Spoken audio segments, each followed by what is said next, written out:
Орон төвийн хамзагчтай тэв нөлөөцөөс бэлтгэн хүргэдэг нээлттэй хүн нэвтрүүлгийн энэ удаагийн дугаар та бүхэнд хүрэхэд бэлэн боллоо. Бид Монгол улсын нийгэм эдийн засгийн тулгамдж байгаа асуудлуудаар шийдвэр гаргах төвшөнд оролцож байгаа тэдгээрийн байр суурь хүргэдэг. За тэгвэл энэ удаад улсын за хавчих. Тавьчих. Тэр авчих. Та юм болоо. Би тань цай. Цай авчих. Энэ класс нь тойрол. За цаатлаар авчих. Дүүр наад дээр авчих. Ихэнх жил тийм. Орон төвийн хамзагчтай тэв нөлөөцөөс бэлтгэн хүргэдэг нээлттэй хүн нэвтрүүлгийн энэ удаагийн дугаар та бүхэнд хүрэхэд бэлэн боллоо. Бид Монгол улсын нийгэм эдийн засгийн тулгамдж байгаа асуудлуудаар шийдвэр гаргах төвшөнд оролцож байгаа хүмүүсийн байр суурийг хүргэдэг. За тэгвэл энэ удаад Ардс намын дарга Эрдэнэ уран оролцож байна. За тэгэхээр бидний урилга хүлээж авч нэвтрүүлэлд оролцож байгаа танд баярлалаа. Баярлалаа. Тэгэхээр сүүлийн үед улс төрийн үйл явц яхахгүйс анхаарал татаж байна. За нөгөө талдаа бид намраг болгоны чуулганаар за намрын асуудлууд эдийн засгийн асуудлыг төлхөөдөө ярих хэрэгтэй байгаа. За тэгэхээр төд удахгүй төсвийн асуудал хэлцэгдэнэ. За гисэн хэдий ч нөгөө талдаа улсын хурлын ээжл бус чуулган хурлаж засгийн газрыг огцрууллаа. За нөгөө талдаа нэг эрх баригч намын за дотоод асуудал Монгол улсын нийгэм эдийн засагт бас хүн дээр нөлөөлж байна гэдэг шүүмжлэл нэг талд гарч байна. За тэгэхээр эдгээр асуудал нэг талаас бас цаг хугацааны хувьд маш их хугацаа алдуулж байна гэдэг ийм шүүмжлэлтэй байна. Тэгэхээр зөрөг хүчний хувьд энэ асуудлыг ямар байр суурьтай байна? Энэ удаа дараа бас мэдээллийг гаргаж явах шиг энэ асуудал бас байр суурьаа илэрхийлж байна.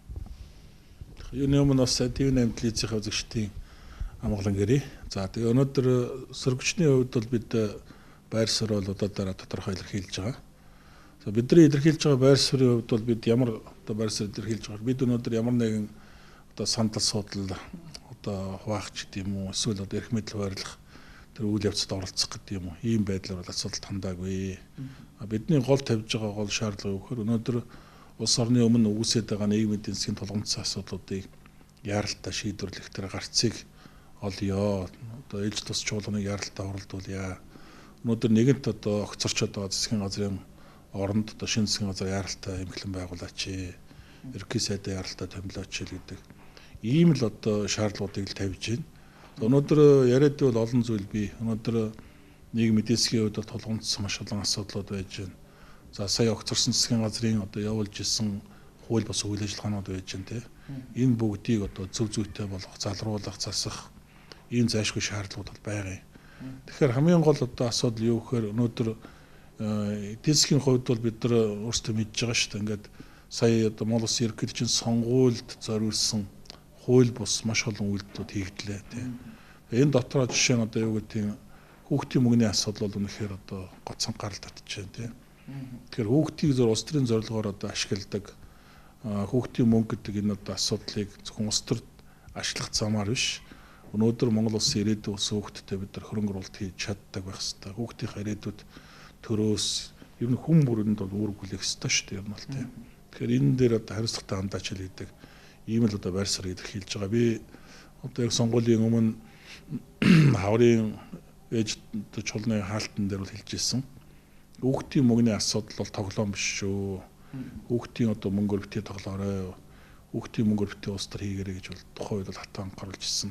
Харамсалтай нь өнөөдөр энэ эргээд улс төр болж хөрчлөх шиг байна л да. Олон улсын валютын сангийнхаа нэрийг барайл дахиад одоо болохгүй бүтэхгүй юм яриад эхэлж байгаа шиг байна тий.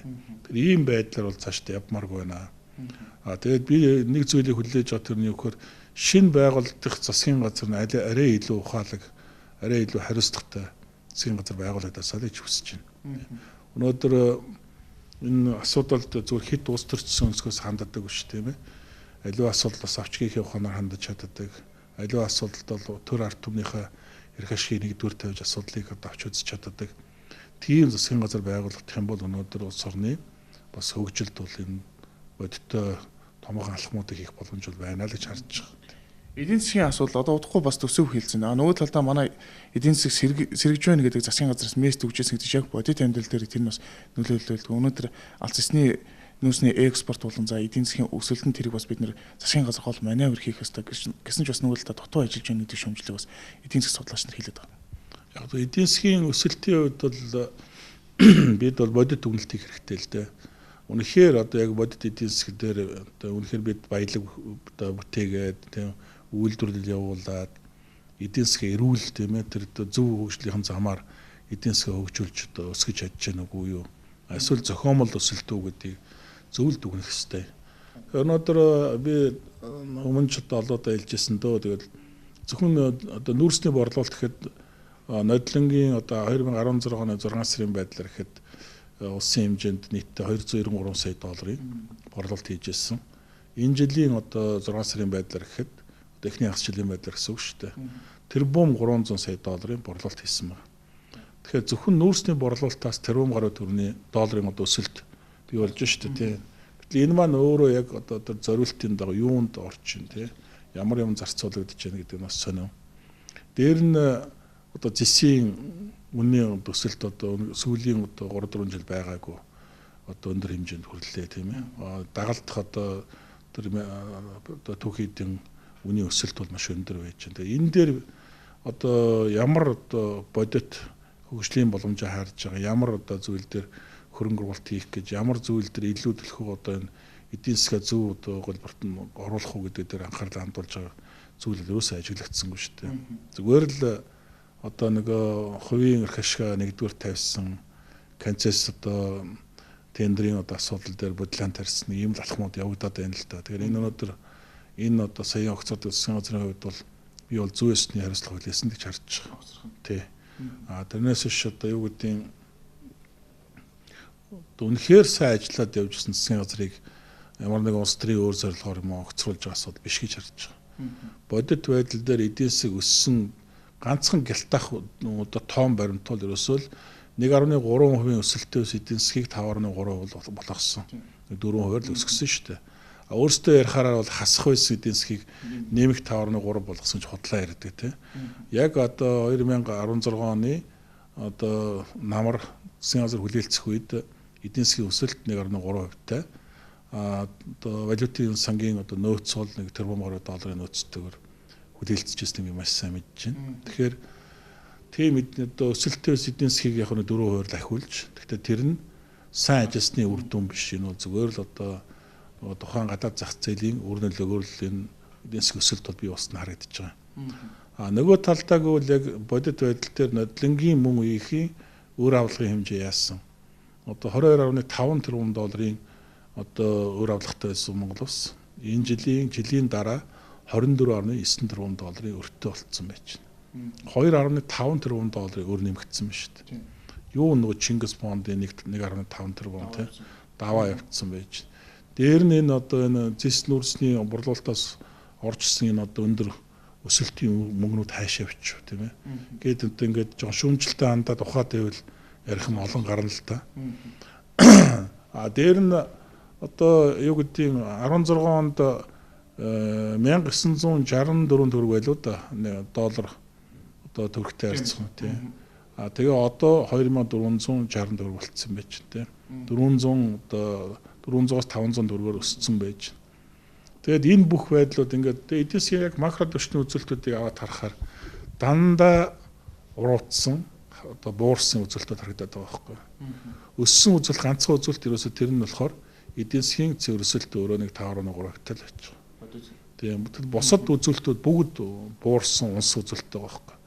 Тэгэхээр ийм одоо макро түвшинд ийм үзүүлэлттэй байгаа эдийн засаг тэгээд ийм одоо хэмжээнд ажилласан засгийн газрыг сайн ажилласан гэж хэлэх ямар ч үндэслэл байхгүй л байна.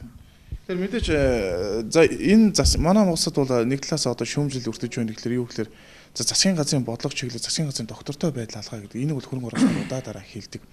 За хэрвээ дараагийн засгийн газар бас ямар бүтэц бүрэлдэхүүнтэй явах гэдэг бол одоо бас хал таалганы цаанал хэлцэгдэж байгаа асуудал баг шүү. Гэхдээ за яг мэрэгжлийн түвшинд юм за яг түрүүний хэлснээр яг тийм боциглтойгоо нийсэн тийм засгийн газрыг бүрдүүлж чадвал энэ сөрөг хүчний хувьд дэмжиж ажиллах болцоо нэр хэр байгаа. Ерөнхийдөө бол нэг зүйлийг бол анхаарах хэрэгтэй л дээ. Ер нь зүгээр ингээд манайхны яриад байдаг ингээд засгийн газар л доктортой байх ёстой юм шиг яриад байгаа. Үгүй л дээ. Улс төрийн намууд нь өөрсдөө доктортой байх ёстой. Тэр намын бодлого нь доктортой байх ёстой. Тэгэхээр өнөөдөр зүгээр одоо засгийн газрыг байгуулж байгаа гол субъект нь өөрөө юу хийн тий нам штэ тий. Тэгэхээр сонгуульд оролцохдоо дэвшүүлж байгаа тэр мөрийн хөтөлбөр амлалт тий тэр зорилттой тухайн улс төрийн нам яаж тодорхойлсон байна. Тэгээд дараа нь засгаа байгуулаад тэр мөр хөтөлбөр амлалтаа биелүүлэх чиглэлээр ямар бодит алхмууд хийв гэдгээр нь дүгнэх хэрэгтэй байхгүй. Тэрнээс ч тэр ямар засгийн газар байгуулсан гэдэг утгаар нь биш. Тийм. Тэгэхээр би бол юу гэж хэлэх гээд байгаа юм бэ гэхээр эргээд сонгогчдын маань хувьд ч гэсэн ер нь цаашдаа тэр засгийн газарт гэхээсээ илүү тухайн засгийн газрыг байгуулсан улс төрийн намуудад одоо үнэлгээ бодит үнэлгээ өгдөг байгаа ч тий.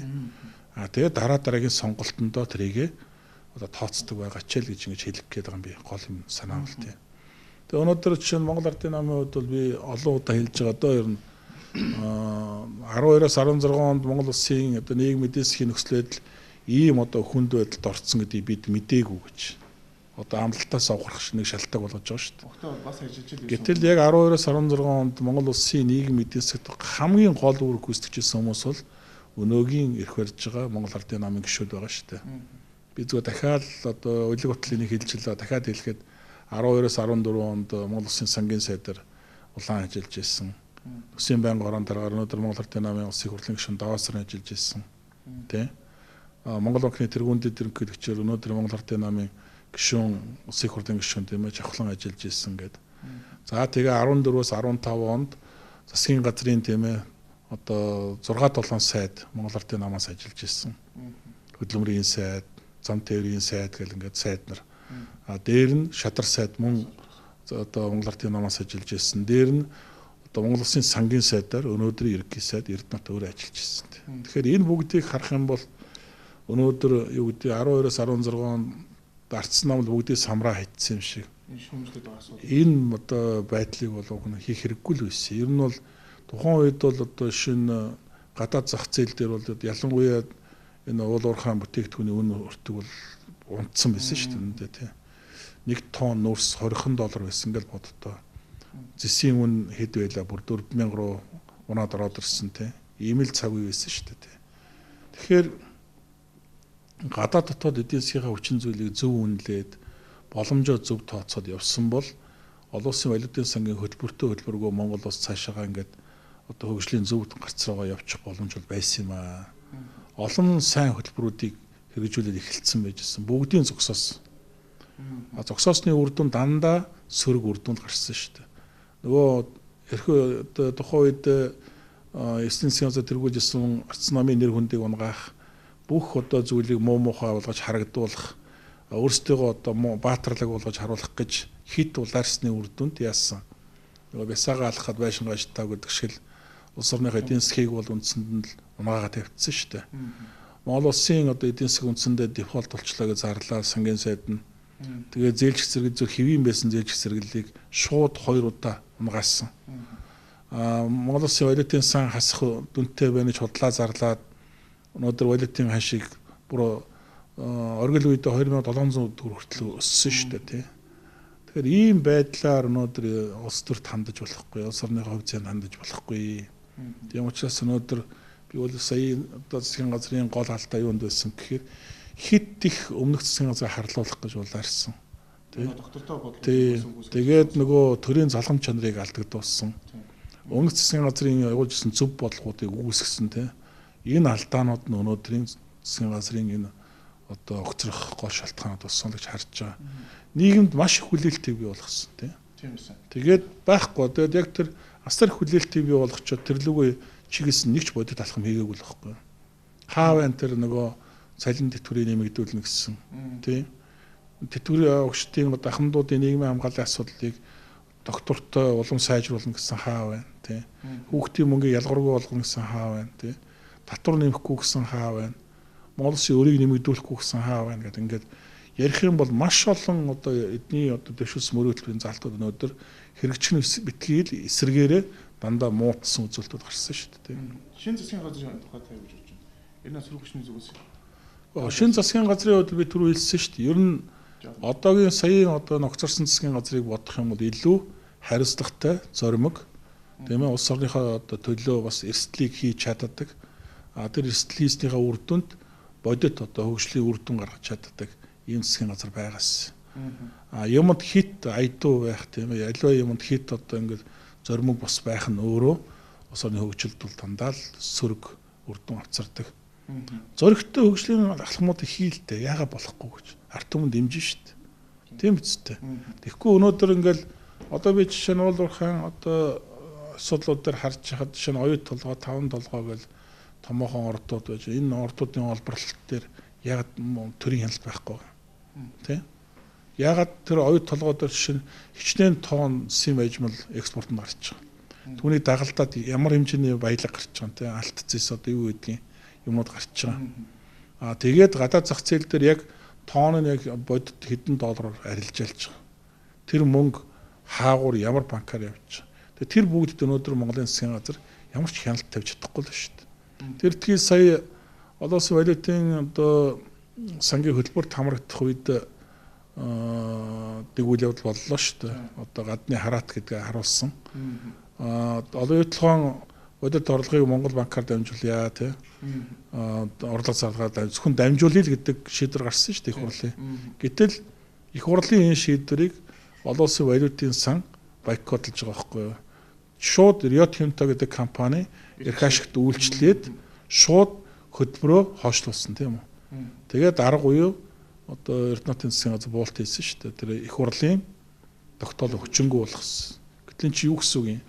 Яхаараа Монгол улсаас олборлсон баялаг түүнийг арилжаасан мөнгийг Монголын банкар, Монголын санхүүгийн байгууллагуудаар дамжуулж болтгүй. Ягаад тэрийг тэгж улаарч эсэргүүцэж байгаа? Бодит орлогоо нуух гэсэн л орлого шүү дээ. Тэ? Олон улсын санхүү эдийн засгийн маш том мап ажиллаж байна л гэсэн үг. Тэ? Тэр өргөжлүүдэд мөн анхаарал татаж байгаа асуудал та бас энэ асуудлаар мэдээлэл өглөө. За эрх баригчийн том нам за өнөөдөр энэ удаагийн сонгуульд харахгүй том ялтыг авахулсан за улсын хурлын 65 суудлыг төлөөлөж байгаа. За гисэн хэдий чинь намын дотоод асуудал нь за энэ засгийн газрыг огцруулах нөгөө талдаа хариуцлага тооцох механизм гэж нэг талдаа харагдаж байна. За нөгөө талдаа эрх бариг албан тушаалын хуваарлалт бас буруу явагдаад энд нь бас гомдсон хүмүүс ингэ засгаа унгалаа шиг тийм ийм шөмжлөвж байна л да. Ер нь энэ өнгөрсөн хугацаанд энэ улсын хурлаар орж ирсэн энэ асуудыг та юу гэж харж байгаа? Намын дотоод нэг талдаа шинжилж гэж яриад байна. За би зүгээр одоо эрх барьж байгаа улс төрийн намын дотоод үйл амьдрал үйл ажиллагаанд яг одоо дүгнэлт цаг бол би хараахан болоогүй байна гэж харж байгаа. Эдгээр туулах хэвээр замынхаа дөнгөжл одоо 4-1-ийг л тууллаа шүү дээ. Цаана дахиад одоо дор хаяж 2 жил байна тий. Тэгэхээр энэ хугацаанд үнэхээр алдаагаа засаад зөв бодлого явуулаа тийм ээ. Тэгээд зөв одоо бүтэц зохион байгуулалт бий болгоод явах юм бол одоо тэр монголчуудад сонгогчдод амласан амлалтаа биелүүлээд явах боломж бол эдгээрт бий. Эдийн засгийн бас энэ гадаад зах зээл дээр эдийн засгийн нөхцөл байдал бол таатай байна. Тийм ээ. Дотооддоо эдгээрт одоо хинч ямар саад болох улс төрийн ямар нэгэн хүчин хөдөлгөөн алга байна тийм. Улс төрийн хувьд бол дотооддоо бол бүрэн доктортой байх нөхцөл болцоо байж байна тийм. Тэгэхээр ийм нөхцөл байдалд бол эдгээр зөвл бодлого явуулах хэрэгтэй. Тэгэхээр дараагийн засгийн газар бол бид нар хэлсэн засгийн газраа яаж байгуулна, бодлогоо тодорхойлно. Тэгээд намын дотоодод асуудал яаж авч үзэх нь бол өөрсдөөс нь шалтгаалж байгаа асуудал. Тэгэхээр миний хувьд бол би өнөөдөр эрх барьж байгаа намын хувьд бол одоо юу гэдэг яг тийм байна, ийм байна гэд үнэлэлт өгнөлт өгөөд байхад арай эрт байна л гэж харж байна. Нөгөө сонгуулиар ард түмэнд бас эргэлзээ төрүүлсэн. Өнөөдөр улс төрийн албан тушаалыг мөнгөөр наймаалцдаг. Түүнээс бол мэрэгжлийн хүмүүсийн явуулдаг хүн байна гэдэг одоо яг иргэдэд нэг хоёр талцуулсан мэт юм л. Гэтэ нөгөө талдаа хууль хяналтын байгууллага энэ бол эвлүүлэг гэдэг юмыг тавьчихад байдаг. Энэ асуудлыг одоо бүр хэрэгсгүй болгох юм ийм шат руу бас зүтгээд байна. Энэ дэр бол сөрөг хүчний зүгээс удаадараа байр суурь илэрхийлжсэн гэсэн гэдэг чинь энэ бас нэг талдаа шийдэгдэхгүй байна л да. Тэгэхээр энэ өдөр альва асуудал оргуугаас үүсдэг асуудал гэж байхгүй шүү дээ. Заавал тэнд нэг асуудал байж байгаа тийм ээ. Тэгэхээр тэр 60 тэрбум одоо 60 тэрбум гэдэг нь зөвхөн нийслэлийн төвшний албан тушаалуудыг арилжснаас босгох мөнгө гэж одоо тэр эвлүүлэг гэнэ юу гэнэ тэр бичлэг дээр чинь байж байгаа шүү дээ. Тэр Сандуу, Ганбаатар одоо инколдор 3 ярьсан тийм ээ. Яриан дотор байж байгаа. Өшөө цаашаа улсын хэмжээнд арилжаасан бол эдэн зуун тэрбумыг босгох байсан бөм босгоцсон ч юм билүү тийм. Бөөмөд шүү дээ тийм. Тэгээ өнөөдөр би зүгээр шүүх хууль прокурорын байгууллагын гаргаж байгаа дүгнэлтэнд нэг жоохон зүйл дээр зүгээр гайхаж байгаа. Тэр нь юу гэхээр эвлүүлэг байсан бол тэр эвлүүлгийн хийсэн тийм. Монгол төрийг одоо өмүүлэх хэмжээнд ийм одоо дуулиантай мэдээлэл одоо ийм зохиомол одоо тийм бичлэгийг эвлүүлж хийсэн. Тэгвэл тэр этгээд өнөөдөр ил тод зарлагдах хэрэгтэй шүү дээ. Энэ нөхөр энэ эвлүүлгийг ийм байдлаар ингэж хийсэн байна гэдэг тогтоох хэрэгтэй шүү дээ. Бас тийм ч нэг хүн байх хэрэгтэй. Гэхдээ нэг байтугай хүн байх хэрэгтэй шүү дээ. Тэгээ өнөөдөр тэр нь тодорхойг. Тэгээд өнөөдөр хэрвээ эвлүүлэг биш юм бол тэр ярилцлагыг одоо тэр хийсэн тэр одоо асуудлыг гаргаж тавьсан нөхдөө хариуцлах хүлээх хэрэгтэй шүү дээ. Тэгээ өнөөдөр зүгээр л одоо улаанцаа ингээд нотлогдож байгаа зүйлэлтэй хараад тахтал. Жишээ нь Сандуу бол шууд өөрөө хэлсэн шүү дээ. Телевиз мэдээллийн байгууллагаарч хэлсэн шүү дээ. Энэ манай нийслэлийн намын одоо стратеги бодлого ярьж байсан хуралдааны нууц садарсан байна гэдэг бол өөрөө хэлсэн. Тийм, энийг өөрөө хэлсэн. За дээр нь Ганбаатар гэдэг нөхөр нь бүр дээр нэмээд энэ одоо ярилцлаган дээр ганцхан бит 3 байгаагүй маа дээр намар байсгалан байсан хүрсэх байсан гэд хэлсэн тийм. Одоо энэс илүү нотлохоор гэж юу гэдэг юм тийм. Тэгээд тэнд холбогдож байгаа этгээдүүд нь өөрсдөө ингээ барин тавин хил мэдээллийн хэрэгслээр ингээ ил тод өөрсдөө нотлоод байхад тэрийн шүүхвэл прокурорын байгууллага эвлүүлэг байна гэдэг ингээд тийм дүгнэлт гаргаад байгаа нэг сонирхолтой байгаа байхгүй тийм. Тэгэхээр би бол өнөөдөр бодит юм асуудалд бодитоор хандаасаа л гэж харж байгаа. Яг хөө зүгээр өнөөдөр биш юм ак гэд маргааш эсвэл нөгөөдөр энэ асуудал ил болох нь ойлгомжтой шүү дээ. Тэгэхээр энэ асуудалд өнөөдөр ийм хүн гомоо хандж байгаа. Тэгээд монголчуудыг одоо Монголын ард түмнийг тэнэг гэж бодож маш том энэ дүрлдээ. Ард түмэн бол аливаа асуудлыг харж байгаа шүү дээ. Ард түмэн ер нь асуудалд бодит ханддаг л одоо гол масс бол ард түмэн шүү дээ. Тэгээд тэд нар чинь энэ эвлүүлэг байна уу байна уу гэдэг айл эрт толоод харцсан. Дүгнэлтээ өгсөн байгаа шүү дээ. Ер нь улс төрийн албан тушаалыг энэ зарах орлогыг та юу гэж хардыг? Энэ ийм юм байж болохгүй. Одоо иргэдүүд энэ дээр л эргэлзээд байна л дээ. Одоо Монгол төрийн албан тушаал 8-аад эхлэнэ гэдэг чинь л тэгээд Монгол төр нь өөрөө үнэгүүдж байна л гэсэн үг шүү дээ. Тэгээд тэнд яах юм тэгээд хин алтар 5 цастай одоо аль дуртай албан тушаал дээр очдог болчих юм бол тэгвэл Монгол төрийн төлөө зүтгэх хэрэг юу вэ? Тийм үстэй. Монгол төрийн төлөө хүн тэнд босож чадвар эзэмших шаардлага байгаа. Дадлаг туршлага суух шаардлага юу байгаа. Өчнөө жил төрийн албанд бахаа зулгаан зүтгэх шаардлага байгаа тийм. Эдэн алтар дөрөг олж ирэл аль дуртай албан тушаал худалдал авчих шүү дээ. Тэгээд мэдээж тэр албан тушаалыг худалдаж авсан этгээд эргээд Монгол төрийн төлөө зүтгэх үү? Үгүй шүү дээ. Тэр худалдаж авсан тэр одоо албан тушаалд авахта зарцуулсан тэр хөрөнгө мөнгө олж авахын төлөө л ажиллана шүү дээ. Тэгэхээр ийм нөхцөл байдлыг үүсгэж ингэдэг бол энэ Монголын төрийг докторгүй байлгах, Монгол төрийг үнгүүдүүлэх тийм. Ер нь цаашдаа энэ бол ганцхан одоо өнөөдрийн ирхэрж байгаа намын асуудал биш л дээ. Ер нь гадаад дотоодын үндэстэнд амьдсан тийм намд амьдсан том олигарх бүлгэлүүдийг явуулж байгаа шүү дээ. Ер нь цаашдаа бол Монгол төрийг хүчгүүдүүлэх, Монгол төрийг бүр байхгүй болгох. Тэгээд энэ одоо Монголын нуудам газар нутгийн байгалийн асар их баялагын эзэн суух гэсэн тодорхой сонирхол зорилготой намд амьдсан үндэстэнд амьдсан бүлэглэлүүд байгаа шүү гэдгийг зориуд хэлээл байгаа.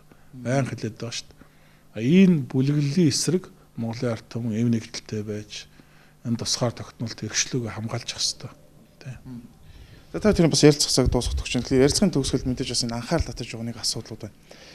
Нэг талаас өнөөдөр үндсэн хуулийн өөрчлөлтийн асуудал маш хурцтайгаар явагдаж байна гэдэг. Гэхдээ нөгөө талдаа нөгөө үндсэн хууль өөрчлөлт гол субъектэд гол масс гэдэг байгаа иргэдэд тэр судалгаанд оролцож байгаа тэр хэлцүүлэгт орж байгаа иргэдэд нэг талаас үндсэн хуулийн өөрчлөлтийн мэдээлэл дутамг байна. Өнөөдөр наад захын иргэнээс үндсэн хуульд ямар өөрчлөлт орж байгааг мэдээлэл дутамг. За наанаа бол сурчлаад байгаа асуудлууд бол мэдээж нэг талаас сайн нэрийг л сурчлаад байгаа гэдэг юм шүүмжлээ. За энэ дэр яг одоо гол яригдж байгаа асуудал. За ерөнхий сайдын эрх мэдэл буюу за гүйцэтгэх захирлын эрх мэдлийг нэмэх. Нөгөө талдаа ерөнхийлөгчийг эрх мэдлийг хязгаарлах гэдэг асуудал одоо л яхахгүй энэ дэр бас явж байна. Энэ мэдээж цаашлаад энэ улс төрийн докторд нэг бүлгэл буюу нэг улс төрийн намд бүх эрх мэдэл шилжих юм магадлал өндөр байна гэдэг шүүмжлэг явж байна. Гэтэ энийг бол хэлцүүлгийн шатанд бас олон нийтэд ил болохгүй юм л да. Үндсэн хуулийн өөрчлөлтийн асуудлуудыг бас юу гэж харж байна. Энэ дээр бас иргэдэд яг тодорхой бас энэ эргэлзээд төрүүлээд байгаа асуудал тань тодорхой байр суурь хэлэх. Яг бид нар Арс намын одоо хүрээнд бид нар бүх шатанда үндсэн хуулийн өөрчлөлтийн асуудлаар бол хэлэлцүүлэг явуулж байгаа. За ер нь бол Арс намын одоо дийлэн гишүүдийн хувьд бол энэ үндсэн хуулийн өөрчлөлтөөр бол эсрэг байр суурьтай байгаа. Тэгэхээр нэгдүгürt үндсэн хуульд зайлшгүй өөрчлөлт оруулах шаардлага одоо үүсэж бий болсныг бол байгаа. Гэхдээ өнөөдрийн арга замаар үндсэн хуульд өөрчлөлт оруулах болохгүй нэгдүгürt. Хоёрдугаарт өнөөгийн одоо хит олон голсон энэ улс төрийн хүчин дангаараа байгаа юм цаг үед одоо ялангуяа олон түмний оролцоогүйгээр үндсэн хуулийг өөрчлөх асуудал бол өөрөө одоо хуулийн дагуу төрийн эргэлт хийх гэж байгаа л үйл явцтай бараг адилхан дүүх хэмжээний ийм юм болох гэдэг байгаа байхгүй. Тэгэхээр энэ дээр зөв нэг зүйлийг бол хэлэхэд бол үндсэн хуулийн өөрчлөлтийг бол бүхэлд нь энэ удаад хүлээж авах боломжгүй гэж харж байгаа. Зөв нэг л зүйлийг хэлээ л да. Өнөөдөр ингээд энэ яг одоо өөрчлөлт оруулах хэмжээний одоо тэр олонхыг бүрдүүлсэн улс төр хүчин маань өөрөө ёс зүйтэй, чадвартай улс төр хүчин байж чадж байгаа юугүй юу те. Маш олон асуудал байж шүү дээ. Өнөөдөр Монгол төрийн одоо тэр албан тушаалуудыг зарсан худалдсан асуудлууд байж тийм ээ. За тэгэл одоо янз янзын илүү дотоо асуудалд оролцсон хүмүүс олон байж ингээд ийм бүтэц бүрэлдэхүүнтэй энэ парламент тийм ээ. Үндсэн хууль гар хүрэх, эрх ёс зүйн эрх ёс суртахуун одоо ирэх байна уугүй юу би бол байхгүй гэж харж байна. Хоёр дахь зүйл ер нь зүгээр зөвлөлдөх санал асуулгын нэрээр төрийн албаагчдыг дарамтлах маягаар одоо санал асуулга гэж юм явуулж байгаа нөөрөө энэ бол маш том зохион байгуулалтаа гэмт хөлдөл шүү дээ. Ер нь бол чинь Монголын одоо төрийн тулгуур бодлоо тий үндсэн хуульд оруулах гэж байгаа өөрчлөлтийн асуудлыг одоо тэр зөвшөлтсөгчд гэлөө зөвлөлтөгч гэлөө санал асуулга нэрийн доор улсын их хурлаас зохион байгуулалттайгаар аймаг дүүргийн одоо төрийн албаагчдыг одоо дийлэнх нь оролцсон тийм бүтцээр энэ одоо хилцүүлгээ юм явуулж байгаа. Энэ өөрөө яг үнэндээ бол жирийн одоо иргэдэд бол хүрэхгүй байгаа шүү дээ үнэндээ бол тий. Тэгэхээр жирийн иргэд юу мэдээлэл авах нь битгий үндсэн хуульд өөрчлөлт оруулах гэж байгаа тухайч ойлголтгүй явж байгаа. Би олон одоо аймаг сумдаар явсан иргэдтэй санал солилцоход бол тэднэрт бол ямар ч ойлголт байхгүй байна тий. Юун тэр одоо ерөнхий эрх мэдлийг хасах гээд байгаа юм уу? Ерөнхий сайдын эрх мэдлийг нэмэгдүүлэх гээд байгаа юм уу? Тий ямар зорилготой яах гэж үндсэн хуулийн өөрчлөлт орох гэдэг талаар юун тэр ойлголт битгий мэдээлэлч байхгүй байгаа байхгүй үнэндээ бол тий. Тэгэхээр ийм байдлаар үндсэн хуульд өөрчлөлт болох юм бол энэ бол өөрөө үндсэн хуулийн өөрчлөлт биш. Энэ бол үндсэн хууль руу гар дүрсэн хулгайн л гэмтэрэг болно яг үнэндээ бол тий. Тэгэхээр тэр үндсэн хуулийн одоо бус аргаар тийм ээ. Тэр үндсэн хуульд өөрчлөлт оруулах нь өөрөө гэмтэрэг шүү дээ тий. Тэгэхээр нийт ард түмний санал асуулгыг явуулах хэрэгтэй шүү дээ тий. Тэр санал асуулгаар тэр үндсэн хуульд өөрчлөлт оруулж байгаа асуудлуудыг хэлцүүлэх хэрэгтэй байхгүй. Нээлттэй тий. Гэтэл өнөөдөр зөвхөн зөвлөлдөх санал асуулга нэрийн доор аймаг дүүргүүдэд дандаа төрийн албаагчдыг оролцуулсан. Тэгээд одоо эрх мэдэл албан тушаалаараа одоо баригдсан улсуудыг аваач суулгаад энэ хэдэн үг ярьсан болоо зарим нэг бичлэгийг нодлон телевиз радиогоор явуулаад ингээд энийг одоо ард түмний дунд одоо санал асуулга хэлцүүлэг явуулж байгаа гэж олон түмний тархийг угаах замаар ийм одоо үндсэн хуулийн өөрчлөлт хийх гэж байгаа санаархал нь бол үнэхээр буруу гэж харж байгаа. Ерөн зөвөр үндсэн хуульд өөрчлөлт оруулах цагийн шаардлага туссан ажлууд байгаа шүү дээ. Тэгэхээр тэр асуудлуудыг ерөөсөө ярихгүй байгаа байхгүй юу? Зүгээр эрх мэдлийн хуваарлтын асуудал л яриад байгаа. Тэгээ эрх мэдлийн хуваарлт дээр одоо ерөнхийлөгчийн хууль наашлах эрхийг хасах тэгээ одоо ерөнхий сайдын одоо эрх мэдлийг нэмэгдүүлэх замаар төрийн институт хооронд эрх мэдлийн хуваарлтыг алдагдуулсан ийм л үйл явцуудыг яриад байгаад бол үнэхээр харамсаж байгаа. Тэр үндсэн хууль бол өөрчлөх ёстой үйл ёстой гэхдээ үндсэн хуульд жинхэнэ тэр үндсэн хууль заасан тэр хуулийнх нь одоо тэр горим дүрм журмынхын дагуу маш шудраг нээлттэй олон түмний оролцоотойгоор үндсэн хуулийн өөрчлөлтийг явуулах ёстой гэж харж байгаа. Тэр ярьсан төгсгөл бас намаас бас яг хэрэгжүүлж байгаа нэг асуудал дээрс байр суурь авах. Бүсийн чуулга улсуудыг зохион байгуулж байна. За бүсийн чуулга улсууд дээр ер нь намын анхан шатны байгууллагын бас шүүмжлэг юу илүү тавьж байна. Яг өнөөдрийн одоо эрх мэдлийн хуваарлтын асуудал дээр маш их шүүмжлэлтэй хандж байна. За улс төрийн одоо үзэл бодлоор нь ялгуурлан гадуурхаж одоо ажлаас хомроглон халж байгаа асуудал дээр шүүмжлэлтэй хандж байна. За өнөөдөр амьдрал ерөөсөө нэг сайжрахгүй байна тийм орлого нэмэгдэхгүй байна. Цалин дэвтгэр нэмэгдэхгүй байна гэдэг олон асуудал дээр шүүмжлэлтэй хандж байгаа. Болж байгаа бүтэж байгаа зүйл бол ерөөсөө баг яригдахгүй байна. За дээр нь эдийн засгийн өслөл гэдэг эдийн засгийн өсөлт нь хаавар хэн дээр очиод байгаа гэдэг асуулт яригдж байна тийм.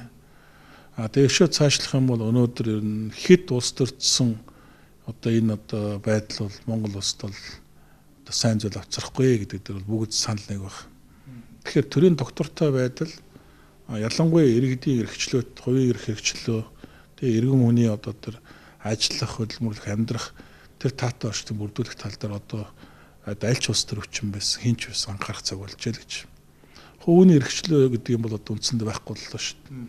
Чи аль намын гишүүн тэр нам эрх барьж чадж гэнэ үгүй юу гэдгээс бүх юм шалтгаалж болчиход байна шүү дээ.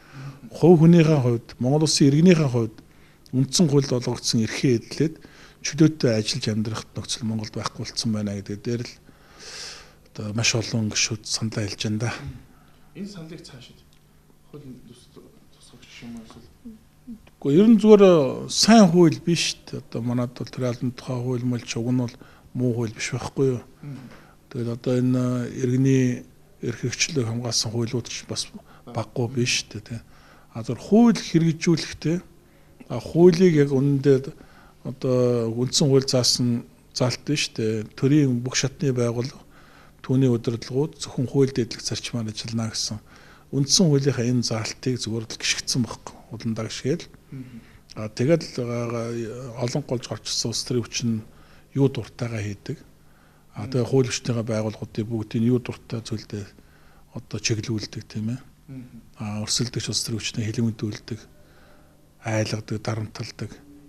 Тэр итгэл зүгээр жирийн энгийн иргэдийг хүртэл өнөөдөр одоо дуртайгаараа дарамтлж шүү дээ тийм. Тэгэхээр ийм байдал нь цаашдаа одоо байгаад байх юм уу мүү гэдэг дээр бол ялангуяа Арц намын зүгээс л энэ дээр гол одоо анхаарлаа хандуулж ажиллах шаардлагатай мэй гэдэг дээр дүгнэлт хийж байгаа. За баярлалаа эрхэм үзэгчдээ бид энэ удаагийн нээлттэй хүн энэ хүрээд өндөрлөж байна. Энэ удаад Арц намын дарга Эрдэнэ оролцлоо.